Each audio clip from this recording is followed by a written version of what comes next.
Hello అండి, welcome back to dobbies den. ఈ వీడియోలో ఒక మంచి హెల్దీ రెసిపీని చూడబోతున్నామండి. కరివేపాకు ఇంకా నువ్వుల వల్ల ఎన్ని హెల్త్ బెనిఫిట్స్ ఉన్నాయో అందరికీ తెలిసిందే కదా. మరి వాటితో రుచికరంగా పచ్చడిని ఎలా చేసుకోవాలో ఈ వీడియోలో చూసేద్దాం. అంతకంటే ముందు ఎవరైనా మన ఛానల్ని ఫస్ట్ టైం చూస్తున్నట్టయితే తప్పకుండా సబ్స్క్రైబ్ చేసుకోండి. ఇంకా లేట్ చేయకుండా వీడియోలోకి వెళ్ళిపోదాం రండి.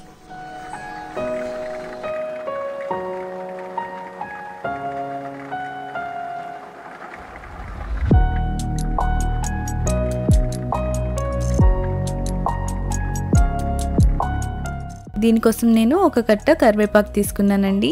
ఇవి ఆకులు వలిచి శుభ్రంగా కడిగి ఏదైనా క్లాత్ మీద వేసి ఆరబెట్టుకుంటే త్వరగా ఆరిపోతుందండి. కరివేపాకు ఆకు వల్లడం బాగుంటుంది కదా, ఇలా అందంగా పువ్వులా. కరివేపాకు ఇలా పూర్తిగా ఆరిపోయాక ఇప్పుడు ఒక ప్యాన్లో 2 టేబుల్ స్పూన్లు ఆయిల్ యాడ్ చేసి ఇది కాస్త హీట్ అయ్యాక ఇప్పుడు 8 ఎండుమిర్చి వేసుకొని వేయించుకోవాలి. ఎండుమిర్చిని చిన్న స్లిట్ పెట్టి వేసుకోవాలండి. ఇవి కాస్త వేగాక దాంట్లో 1 టేబుల్ స్పూన్ జీలకర్ర, అలాగే ఒక వెల్లుల్లిపై రేకల్ని కూడా పొట్టు తీసి వేసుకోవాలి. ఇవి వేగాక ప్లేట్లకు తీసుకొని చల్లారనివ్వండి. ఇప్పుడు అదే ప్యాన్లో మళ్ళీ 1 టేబుల్ స్పూన్ ఆయిల్ యాడ్ చేసుకొని 1/3 కప్ నువ్వుల్ని కూడా వేసుకొని ఫ్రై చేసుకోవాలి. ఇవి అరౌండ్ 50 గ్రామ్స్ ఉంటాయండి. నువ్వులు ఇలా మంచి గోల్డెన్ కలర్ వచ్చే వరకు ఫ్రై చేసుకొని పక్కకు తీసుకోండి. ఇప్పుడు మళ్ళీ 2 టేబుల్ స్పూన్లు ఆయిల్ యాడ్ చేసి మనం ఆల్రెడీ ఆరబెట్టి పెట్టుకున్న కరివేపాకును వేసుకొని దానిలో ఉన్న తేమ పోయే వరకు ఫ్రై చేసుకుంటే సరిపోతుంది. ఆకు మరి క్రిస్పీగా అయ్యేంత వరకు ఫ్రై చేసుకోవాల్సిన అవసరం లేదండి.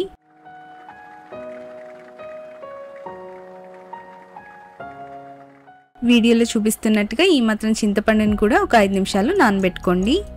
మనం వేయించి పెట్టుకున్నవన్నీ పూర్తిగా చల్లారాక మిక్సీ జార్లో వేసుకొని ఇప్పుడు దాంట్లోనే 1/2 టేబుల్ స్పూన్ బెల్లం, రుచికి సరిపడా ఉప్పు, అలాగే మనం ముందుగా నానబెట్టి పెట్టుకున్న చింతపండును కూడా వేసుకొని అవసరాన్ని బట్టి వాటర్ యాడ్ చేసుకుంటూ గ్రైండ్ చేసుకోవాలి.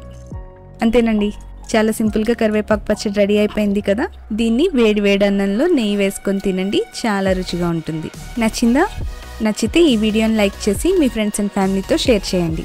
అలాగే ఇంకా మన ఛానల్ని ఎవరైనా సబ్స్క్రైబ్ చేయకపోయి ఉంటే తప్పకుండా సబ్స్క్రైబ్ చేసుకొని బెల్ ఐకాన్ క్లిక్ చేసి నోటిఫికేషన్స్ని ఆన్లో పెట్టేయండి. Thank you.